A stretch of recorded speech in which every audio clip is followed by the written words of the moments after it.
The cargo ship was old and tired, just like its owner. Park T1 sat in the pilot's seat and watched the stars pass by through the dirty window. He was 32 years old, but he felt much older. His body carried scars from his time as a soldier in the Earth Federation. Now he was just a cargo hauler, moving boxes from one station to another. It was boring work, but boring was safe. Boring meant nobody was shooting at him. Station Orion 7 appeared on his screen. It was a massive structure floating in the empty space between human territory and Yongrim territory. The Yongrim were dragons, not the fairy tale kind that breathed fire and slept on gold. These were real dragons. They stood on two legs like humans, but they had scales covering their bodies. They had claws and tails and eyes that could see in the dark. They were bigger than humans, stronger than humans, and they lived much longer than humans. Most importantly, they believed they were better than humans. T1 did not care about politics. He just wanted to deliver his medical supplies, get paid, and leave. The docking process was smooth. T1 walked through the metal hallways of the station with his hands in his pockets. He noticed something strange right away. The station felt tense. Groups of Yongrim dragons walked together, their scales changing colors with their emotions. Humans stayed close to the walls, keeping their eyes down. Something was happening, but T1 did not want to know what. He found the delivery office and handed over his cargo. The clerk, a tired-looking woman with gray hair, gave him his payment without making small talk. That was fine with T1. He did not like small talk. His stomach made a noise. He had not eaten since yesterday. There was a food stall on the lower deck that sold cheap noodles. T1 made his way there, taking the stairs instead of the elevator. He did not like small spaces. The lower deck was darker and dirtier than the main levels. This was where the workers lived, the people who cleaned the floors and fixed the pipes. The food stall was run by an old man who never asked questions. T1 ordered a bowl of spicy noodles and sat on a metal stool to eat. The noodles were good, hot and full of flavor. T1 ate slowly, watching the people walk by, a group of miners, a couple holding hands, a maintenance worker carrying tools, normal life on a space station. Then he saw her. She was small, very small, a Yongrim child, maybe 7 or 8 years old in human terms, but there was something different about her. Her scales were gold, pure, bright gold that seemed to glow even in the dim light of the lower deck. T1 had never seen a golden dragon before. The child was alone. She looked lost and scared. Her big eyes moved from side to side, searching for something familiar. She did not find it. T1 put down his chopsticks. He knew he should not get involved. He should finish his noodles and go back to his ship. This was not his problem. The child was not human. Her people looked down on humans like they were insects. But she was still a child, and she was scared. Before T1 could decide what to do, 3 figures appeared from the shadows. They wore black armor that covered their entire bodies. Their faces were hidden behind dark masks. They moved quickly and quietly, surrounding the golden child. These were not station security. These were not Yongrim military. These were assassins. The child saw them and froze. Her small body started shaking. She opened her mouth to scream, but no sound came out. One of the assassins spoke in a low voice. "The Imperial blood ends here. Lord Kangbeek sends his regards." T1 understood now. The golden scales meant she was royalty. Someone wanted her dead. Someone wanted to kill a child. He should walk away. These assassins had plasma rifles. He had nothing but his fists and a small knife hidden in his boot. He was one human against 3 trained killers. The smart thing to do was to stay quiet and let this happen. T1 was not smart. He stood up from his stool. His noodles fell to the ground and spilled across the floor. The assassins turned to look at him. "Walk away, human," one of them said. "This does not concern you." T1 did not walk away. Instead, he walked forward. His heart was beating fast, but his feet were steady. He had been in impossible situations before. He had survived things that should have killed him. That was what humans did. They survived. "She is just a kid," T1 said. His voice was calm. The assassin laughed. It was an ugly sound. "She is a dragon. You are a human. Why do you care?" T1 did not have a good answer for that. He just knew that he could not stand here and watch a child die. It did not matter what species she was. It did not matter that her people thought humans were weak and worthless. She was scared and alone, and someone had to help her. "Last chance," the assassin said. He raised his plasma rifle and pointed it at T1's chest. "Walk away or die." The golden child looked at T1 with wide eyes. She did not understand why this human was doing this.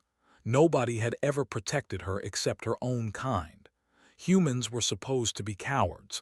Humans were supposed to be weak. That was what she had been taught. T1 took another step forward. The first assassin pulled the trigger. The plasma blast hit T1's shoulder.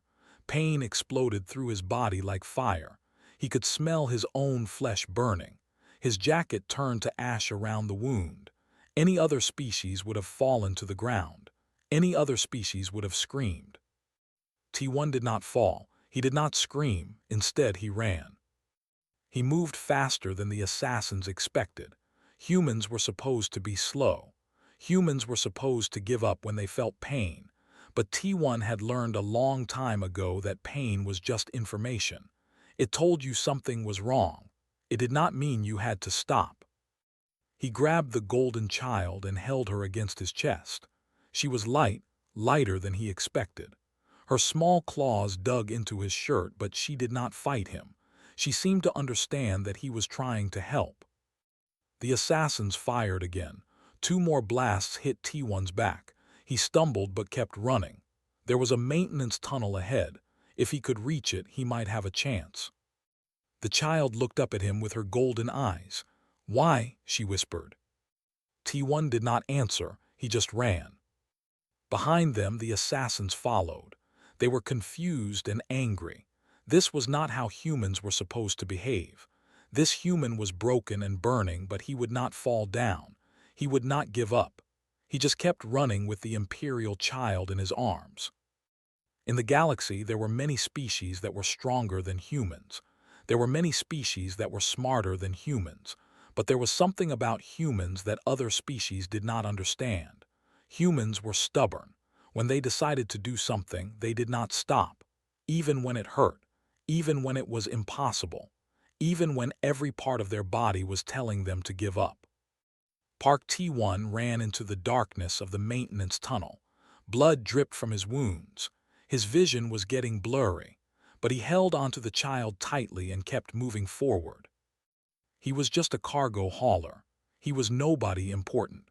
But today, he had decided that this child was going to live, and nothing was going to stop him. The maintenance tunnel was dark and narrow. Pipes ran along the walls, carrying water and air to different parts of the station. T1 moved as fast as he could, but his body was starting to fail him. The plasma burns on his shoulder and back were deep. He could feel his skin peeling away. Every breath hurt. The child in his arms was quiet. She had stopped asking questions. Her small golden claws held onto his shirt and her face was pressed against his chest.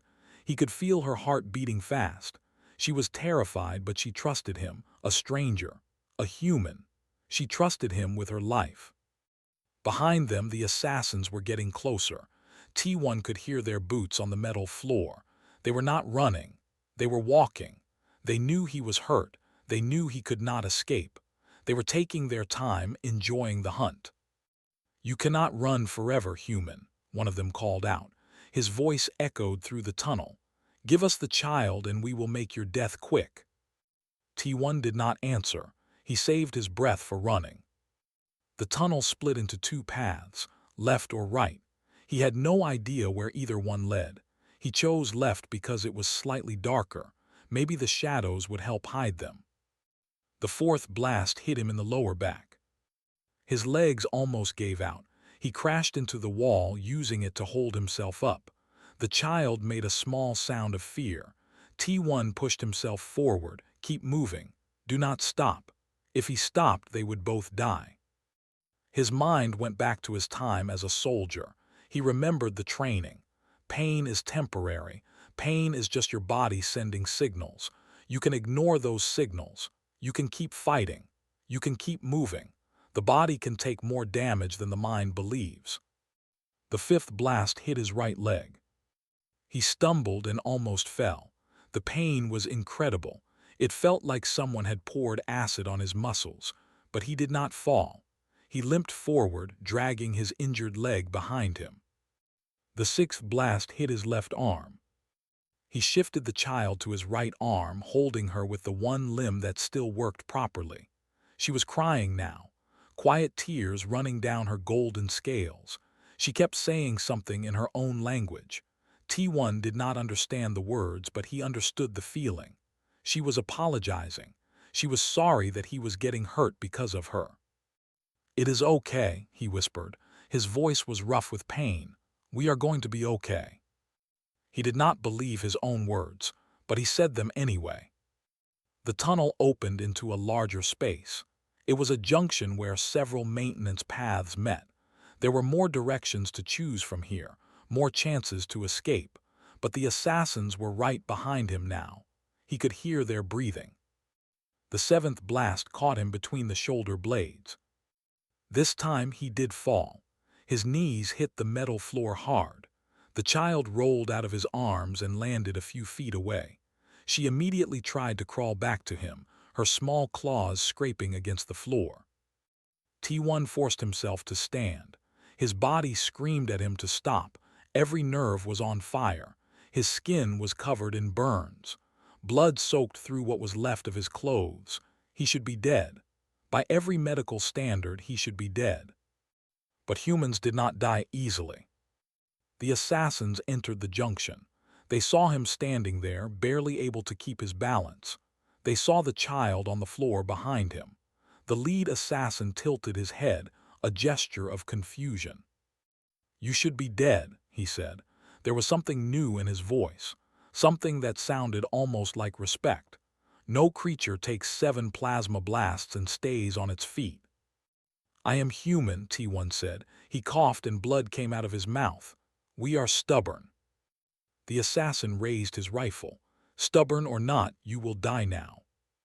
T1 moved. He was not fast, he was not graceful, but he was unexpected. The assassin had been sure that his target was finished. He had not expected the human to attack. T1 crashed into him, knocking the rifle away. His fist connected with the assassin's mask, cracking it. The other 2 assassins fired at the same time. The 8th blast hit his side. The 9th blast hit his hip.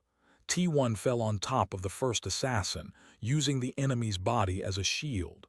The assassin struggled beneath him, trying to push him off, but T1 held on with every bit of strength he had left. The child was running. She had understood what he was doing. He was giving her time. She ran toward another tunnel, her small legs moving as fast as they could. The assassins saw her escaping. One of them broke away to chase her. T1 let go of the first assassin and threw himself at the one who was chasing the child.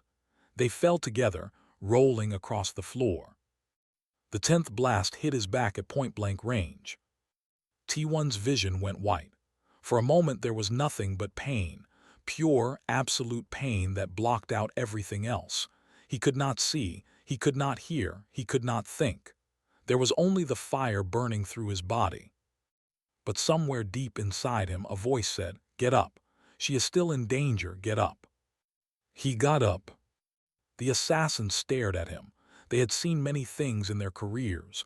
They had killed many targets, but they had never seen anything like this. The human was more burned than flesh now. He should not be moving. He should not be alive. And yet he stood there, blocking their path to the child. "What are you?" one of them whispered. T1 did not answer. He did not have the strength for words. He just stood there, swaying on his feet, refusing to fall. The 11th blast hit his chest. He flew backward and crashed into the wall. His head hit the metal hard. Stars exploded in his vision. He slid down to the floor, leaving a trail of blood on the wall behind him. The child screamed. She had stopped running. She was standing in the entrance of the tunnel watching him. Her golden eyes were full of tears. She started running back toward him. No, T1 thought, run away, please run away. But she did not run away. Instead, she put herself between him and the assassins. Her small body was shaking with fear, but she spread her arms wide, trying to protect him, the human who had protected her.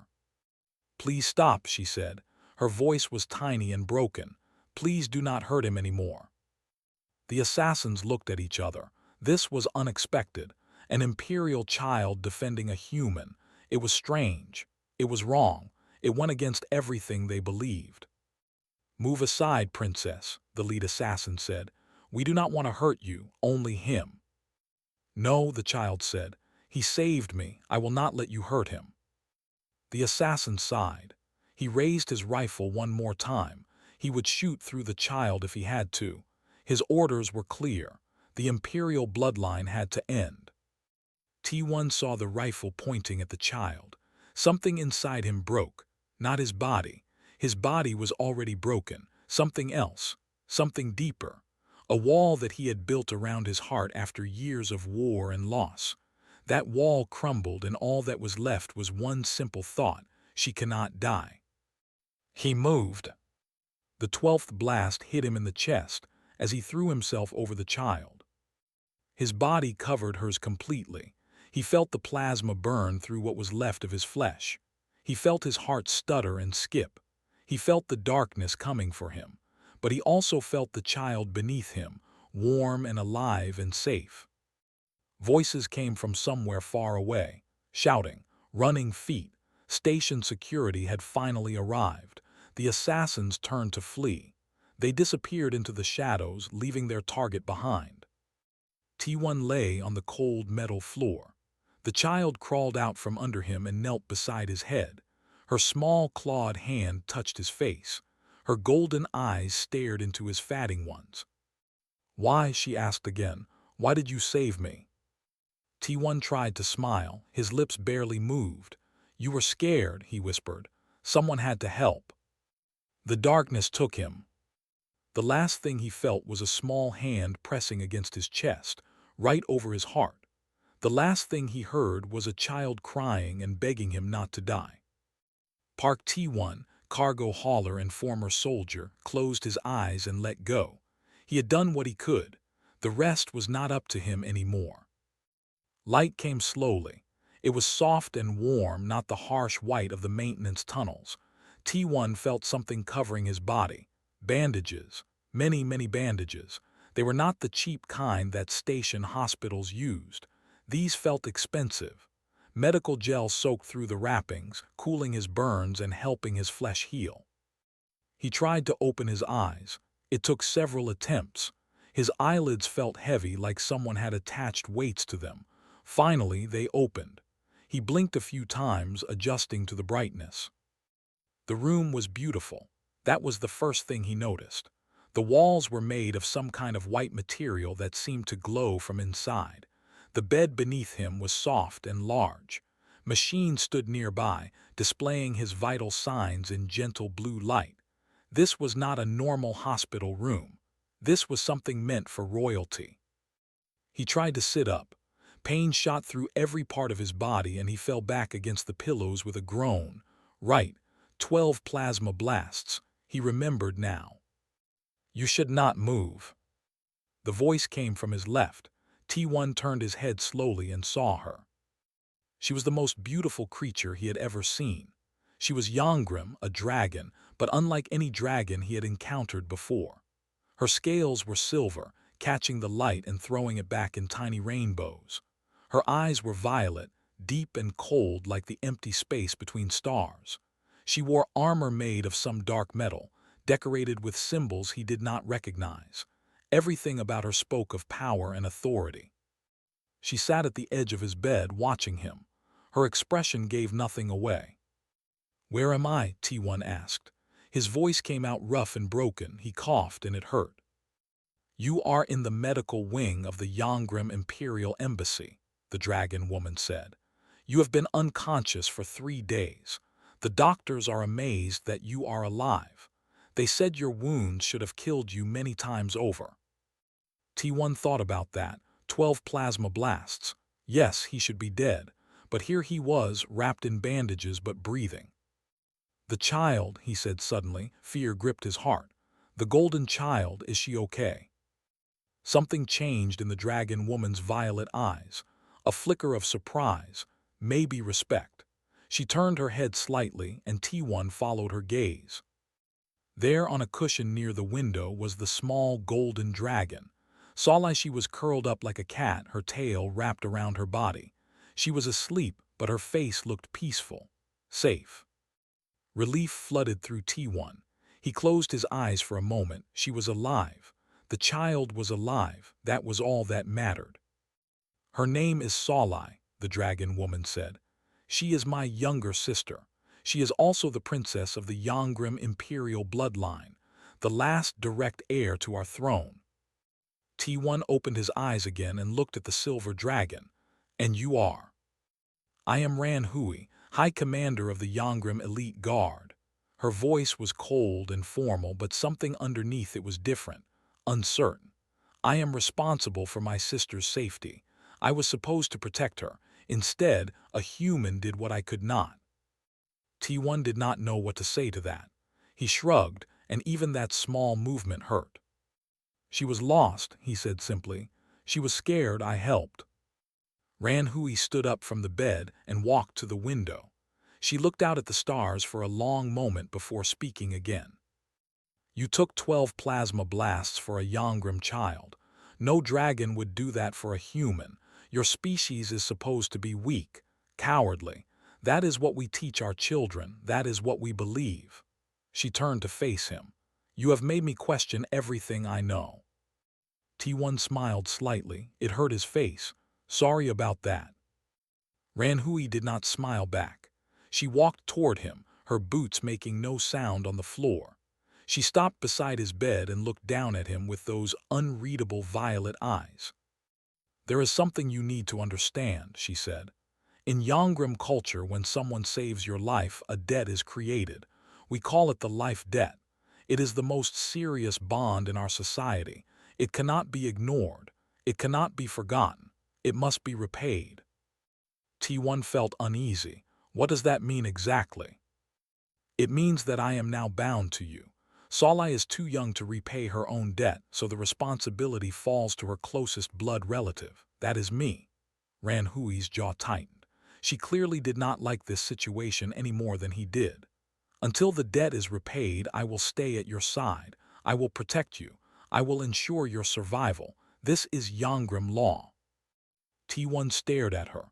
"That is not necessary. I did not save her because I wanted something in return." "It does not matter why you did it. The debt exists. The debt must be paid." Ran Hui crossed her arms over her armored chest. "I do not like this situation, human.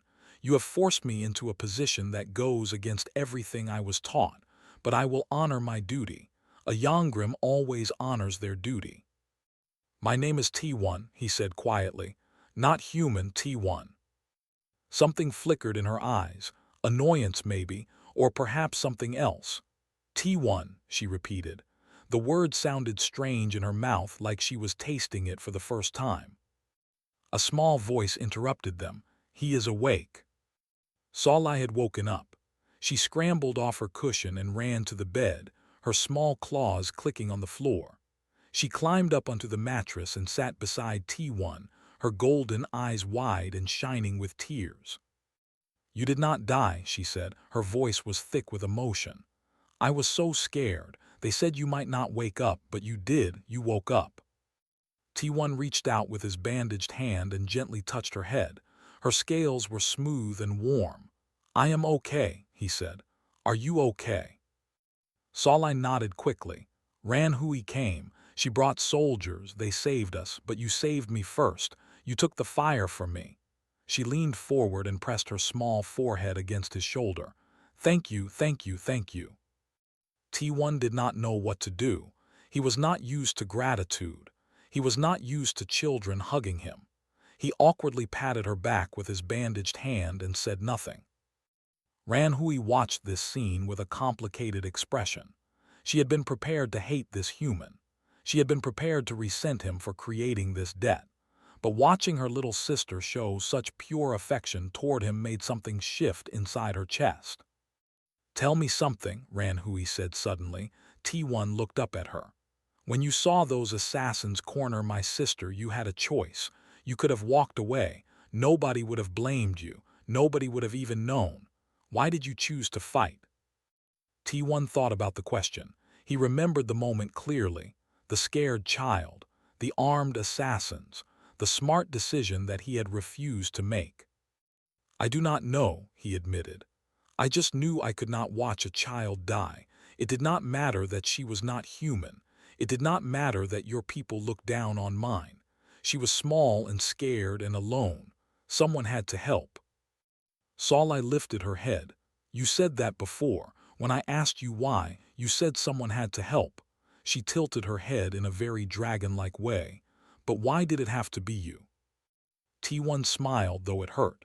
"I guess I figured if not me then who? I was there. I could do something, so I did." Ranhui stared at him for a long moment.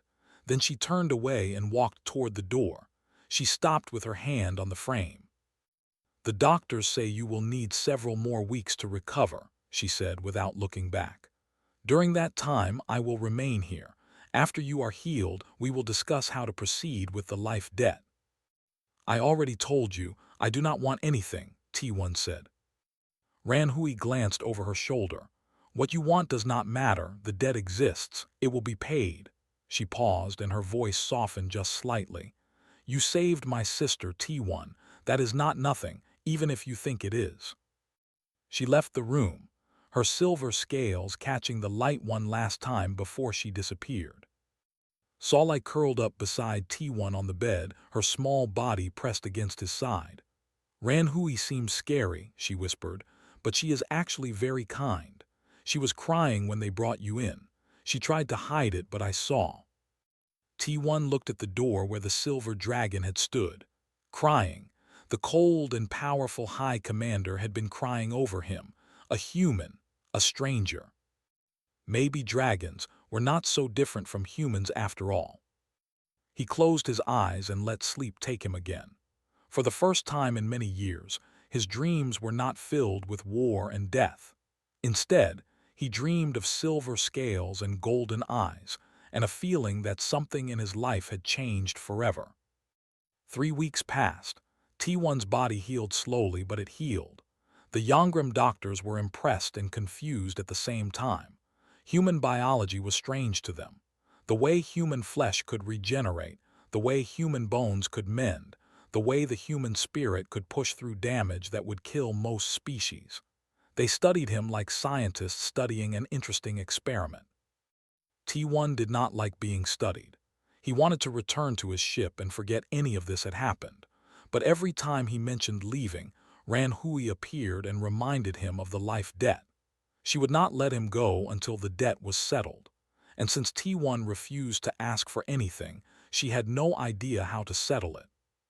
So they stayed together, the human cargo hauler and the dragon high commander. It was an awkward arrangement. Ranhui followed him everywhere. When he walked through the embassy halls, she walked behind him. When he ate his meals, she sat across from him. When he slept, she rested in a chair near his bed, never fully closing her eyes. She was his protector now, whether he wanted one or not. At first, they barely spoke. Ranhui was proud and cold, raised to believe that humans were beneath her notice. T1 was quiet and tired, used to being alone. They existed in the same space without really connecting. But Sali changed things. The little golden princess had attached herself to T1 completely. She followed him around like a small golden shadow, asking endless questions about humans. What do humans eat? Why do humans not have scales? Why do humans smile with their teeth? Is it true that humans can eat poison for fun? That last question came after Sali watched T1 put hot pepper sauce on his noodles. "This is not poison," T1 explained, showing her the bottle. This is spice. It makes food taste better. Sali sniffed the bottle and immediately recoiled. It burns my nose. That is definitely poison. T1 laughed. It was a sound he had not made in a long time. Humans are strange. We like things that hurt a little. It makes us feel alive. Ranhui watched these interactions from a distance. She did not understand this human. He had nearly died for a child who was not his own. He refused any reward or compensation. He was patient and gentle with Sali despite having every reason to resent being trapped here. He laughed at pain and smiled at discomfort. What kind of creature was he? One evening, T1 found Ranhui standing alone on a balcony, looking out at the stars. He hesitated, then walked out to join her. She glanced at him but said nothing. "Can I ask you something?" T1 said. Ranhui nodded slightly. "Who is Lord Kangbeek?" The assassins mentioned his name before they attacked. Ranhui's scales changed color, shifting from silver to a darker gray. Anger. He is a warlord, a traitor to our people. He believes that the Yangrim should conquer the galaxy, starting with human space. The imperial family disagrees. We want peace, trade, cooperation. So he sent assassins to kill Sali because she is the heir to the throne. Yes, Ranhui's hands tightened into fists. If Sali dies, the imperial bloodline ends. There would be chaos, war between the factions. Kangbeek believes he could rise to power in that chaos. He would then attack human territory and start the conquest he has always wanted. T1 thought about this. That is why you were so upset. It was not just about your sister. It was about preventing a war. Ranhui turned to look at him. Her violet eyes were tired. It was both. Sali is my family. She is also the hope for peace between our peoples. Losing her would be losing everything. They stood in silence for a moment. Then Ranhui spoke again, her voice softer than usual. I still do not understand you, T1. You had nothing to gain by saving her. Humans and Yangrim are not allies. We have treated your species poorly for centuries, and yet you threw yourself in front of plasma fire for a dragon child. T1 shrugged. I was not thinking about politics. I was thinking about a scared kid who needed help. But why you? Why did you decide you had to be the one to help? It was the same question Sali had asked. T1 had thought about it many times since then. He still did not have a perfect answer. Maybe that is just what humans do, he said finally. We see something wrong and we try to fix it. Even when it is stupid, even when it hurts, we cannot help ourselves. Ranhui stared at him. For the first time, something other than cold professionalism showed on her face, something like wonder. Your species confuses me, she admitted. T1 smiled. We confuse ourselves too. Far away, in a dark corner of the galaxy, Lord Kangbeek received his report. The human had survived. The princess was still alive. And now a high commander of the elite guard had bound herself to the human through a life debt. Kangbeek was furious. His plan had failed completely. Worse, it had created an unlikely alliance between a human and one of the most powerful dragon warriors in the Empire. This was unacceptable. He called his generals together. We will go ourselves, he announced. Station Orion 7 will burn, the princess will die, and this human who dares to interfere with Yangrim affairs will suffer before his end. His warship began preparations for departure. A small fleet would accompany him. This time, there would be no mistakes. Back on the station, T1 felt something change in the air. He had been a soldier for many years. He knew the feeling of danger approaching. It was like a cold wind on the back of his neck. He found Ranhui in the embassy command center, receiving reports from her scouts. Her expression was grim. He is coming, she said without looking at him. Kangbeek, he is bringing a warship and a fleet. They will arrive within 2 days. T1 felt his stomach drop. Can you call for reinforcements? I have tried. Our nearest fleet is too far away. They cannot arrive in time. Ranhui's scales had gone dark gray again. "We are on our own." Salai appeared in the doorway, her golden scales dimmed with fear. She had heard everything. "He is coming for me again." Ranhui went to her sister and knelt down, taking her small hands. "I will protect you. I will not let him hurt you." "But he has so many soldiers, and you are only one." T1 stepped forward. Both dragons looked at him. He was still covered in healing scars. He was still weak from his injuries. He was just one human with no army and no power. But his eyes were steady. "She has two," he said. Ranhui's eyes widened. "You can barely walk, you have no weapons, you would be throwing your life away." "Would not be the first time." T1 smiled slightly. "I did not take 12 plasma blasts just to let Kangbeak finish the job now. Salai is going to live. That is not negotiable." Ranhui stood slowly. She looked at this strange human who refused to give up, who refused to stay down, who refused to abandon a child that was not even his own species. "You are insane," she said. "Maybe," T1 shrugged, "but I am also here, use me." Something shifted between them in that moment. Ranhui had spent her whole life believing that humans were weak and worthless. But this human was neither. He was broken and stubborn and completely illogical, but he was not weak. He was not worthless. He was something else entirely, something she did not have a word for yet. "Very well," Ranhui said finally. "We fight together, but if you die, the life debt dies with you. I will not be able to repay it." T1 laughed, a genuine laugh despite everything. "Then I guess I will have to try not to die." Outside the station, the stars continued their endless dance. But somewhere among them, a warship was getting closer, carrying death and destruction toward a little golden princess, and the two unlikely protectors who stood between her and oblivion. The hunt was coming to its end. The warship arrived on the second day, just as Ranhui had predicted. It was massive, a dark shape blocking out the stars. 5 smaller ships flew beside it, each one carrying soldiers loyal to Lord Kangbeak. The station's defenses were nothing compared to this force. Kangbeak broadcast his message across all frequencies. His voice was cold and commanding. "Surrender the Imperial child and the human who interfered with my plans. Do this, and the station will be spared. Refuse, and everyone on board will die." The station commander was terrified. He wanted to surrender immediately, but Ranhui stood in his way. "That child is the future of our empire," she said, "and the human is under my protection. You will not hand either of them over." The commander argued and pleaded, but Ranhui would not move. Finally, he gave up and ordered the station's defenses to activate. It would not be enough, but at least they would fight. T1 found Ranhui in the embassy armory. She was putting on her combat armor, checking her weapons one by one. Her movements were quick and efficient.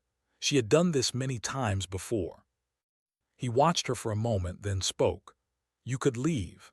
Take Salai on a shuttle and run while Kangbeak attacks the station. He might not notice until it is too late." Ranhui did not look up from her weapons. "Running is not an option. The station is full of innocent people. If I flee, Kangbeak will destroy everything just to prove a point." She finally met his eyes. "Besides, I will not abandon the people I am meant to protect. That includes you." T1 smiled. "I am supposed to be the one getting protected here."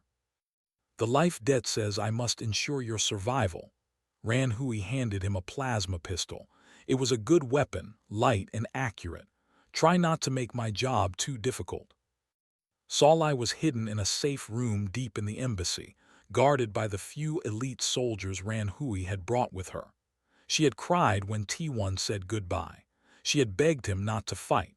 But he had knelt down, looked into her golden eyes, and made her a promise. "I will come back," he had said. "I promise." It was a promise he intended to keep. The battle began when Kangbeak's soldiers breached the station's outer hull. They came flooding in like a wave, hundreds of armored dragons with weapons blazing. The station security tried to hold them back, but they were outnumbered and outgunned. They fell quickly. Ranhui met the invaders at the embassy gates. She moved like water made of death, her blade cutting through enemy after enemy. She was a high commander for a reason. She was one of the best warriors the Yongram had ever produced. Bodies piled around her as she fought. T1 fought beside her, though he knew he was outmatched. He was still healing. His body was still weak, but he used every trick he had learned in his years as a soldier. He used cover. He used surprise. He used the strange human ability to ignore pain and keep fighting when anyone else would have stopped. The dragons were confused by him. They had heard about this human who took 12 plasma blasts and survived. They had thought it was a story, an exaggeration. But here he was, standing and fighting alongside a high commander, refusing to fall no matter how many times he was hit. One of Kangbeek's officers shouted an order, "Focus on the human, take him down." Suddenly, half the enemy force was firing at T1. He dove behind a pillar as plasma bolts scorched the air around him. The pillar began to melt from the concentrated fire. He would not be able to hide for long. Ranhui saw what was happening. She fought her way toward him, cutting down anyone who stood in her path.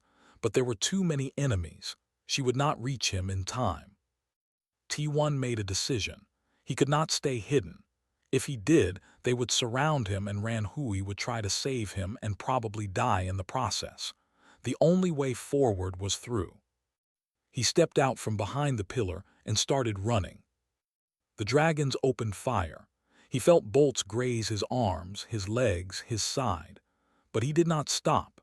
He raised his plasma pistol and fired as he ran, taking down 2 soldiers who were too surprised by his charge to react properly. Ranhui watched in horror and amazement.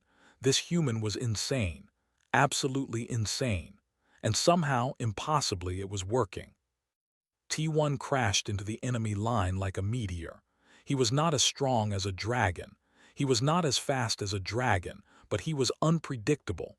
Humans did not fight like dragons. They did not follow the rules. They did things that made no sense, and that confusion was a weapon all its own. He grabbed one soldier and used him as a shield against another. He ducked and weaved through attacks that should have killed him. He took hits that should have stopped him and kept moving anyway. The enemy soldiers started to panic. What was this creature? Why would it not die? But finally, his body reached its limit. A plasma bolt hit him square in the back and he went down hard. His pistol flew from his hand. He tried to get up, but his legs would not obey. The soldiers surrounded him, weapons pointed at his head. One of them laughed. "So this is the famous human," he said. "Not so impressive now." Then a shadow fell over all of them. Lord Kangbeek himself had entered the battlefield. He was huge, even for a Yongram. His scales were black as night and his eyes glowed red with fury. He pushed through his soldiers and looked down at T1 with disgust. "You," Kangbeek said, "you are the one who ruined everything. A single pathetic human. I will enjoy killing you slowly." Ranhui tried to reach them, but a wall of soldiers blocked her path. She screamed T1's name, fighting desperately to break through. Kangbeek aimed his weapon at T1's heart. "Any last words, human?" T1 looked up at the warlord. Blood dripped from his wounds. His vision was fading, but he still smiled. "Yeah," he said, "duck." Kangbeek frowned in confusion. Then his eyes widened as he realized his mistake. In focusing on T1, he had turned his back on Ranhui, and Ranhui had stopped trying to go through the soldiers. She had gone over them instead. She leaped from the top of a fallen pillar, her blade raised high. Kangbeek spun around and fired his weapon. The plasma bolt hit Ranhui directly in the chest. Time seemed to stop. Ranhui's body jerked with the impact. Her armor cracked. Blood sprayed from the wound. But her momentum did not stop. She crashed into Kangbeek, her blade finding the gap between his neck and shoulder. They fell together in a tangle of scales and blood. The soldiers froze, shocked by what they had just seen. Their lord was on the ground, a blade buried in his body. The High Commander lay beside him, her silver scales turning dark with her own blood. T1 forced himself to move. His body screamed in protest, but he crawled toward Ranhui. He reached her just as Kangbeek took his last breath and went still. Ranhui, T1 said, gathering her in his arms. Stay with me, come on, stay with me. Her violet eyes flickered open. She looked at him and smiled weakly. The debt is paid. I took a blast for you. We are even now. Shut up, T1 said, his voice cracked. You do not get to die. That is not how this works. Around them the battle was ending. With Kangbeek dead, his soldiers lost their will to fight. They surrendered one by one. Station security moved in to take control. T1 did not care about any of it. He only cared about the silver dragon in his arms, whose blood was soaking through his clothes. Medical team, he screamed. Someone get a medical team now. Ranhui reached up and touched his face with her clawed hand. You are crying, she said softly. Humans cry, I forgot. I am not crying, T1 lied. I have dust in my eyes. Ranhui laughed and the laugh turned into a cough. Liar. The medical team arrived and took her away. T1 tried to follow, but his legs finally gave out. He collapsed on the blood-soaked floor, surrounded by the aftermath of battle, and prayed to whatever gods might be listening that Ranhui would survive. 2 weeks later, Ranhui opened her eyes in a medical bay. The first thing she saw was T1 asleep in a chair beside her bed, dark circles under his eyes. Sci-Fi was curled up next to him, also asleep, her golden scales reflecting the soft light. Ranhui watched them for a long time, the human who had saved her sister, the human who had fought beside her, the human who had refused to leave her side even after she took a blast meant for him. They were even now. The life debt was paid. She could leave. She had no obligation to stay. But she did not want to leave. When T1 woke up and saw her watching him, he smiled. It was a tired smile, but it was real. You lived, he said. So did you, she replied. Sci-Fi woke up then and saw her sister was awake. She squealed with joy and threw herself onto the bed, hugging Ranhui tightly. You are okay. You are okay. I knew you would be okay. Ranhui held her little sister and looked at T1 over Sci-Fi's golden head. The debt is paid, she said. I am no longer bound to you. I know, T1 said. I could leave now, return to my duties, forget any of this happened. You could, T1 agreed. Ranhui was silent for a moment. Then she said, I do not want to. T1's eyebrows rose. No. No, Ranhui's violet eyes met his. You took 12 blasts for my sister, I took one for you. That is hardly fair, I still owe you 11. T1 started to laugh. That is not how math works. It is now, Ranhui said firmly. I am staying, Sci-Fi is staying, you are stuck with us. Sci-Fi bounced excitedly. We are going to live on your ship. I have never lived on a human ship before. Can I try your poison food? Can I learn to fly the ship? Can I? T1 held up his hands in surrender. Okay, okay, you can stay. And so the cargo ship that once carried one tired, lonely human now carried 3. A stubborn cargo hauler who refused to let children die. An elite dragon warrior who was learning that everything she believed about humans was wrong. And a small golden princess who thought humans were the most fascinating species in the entire galaxy. When other dragons asked Ranhui why she stayed with a human, she simply said, He took 12 blasts for my sister. I took one for him. We are not even yet. And in her heart, she hoped they never would be.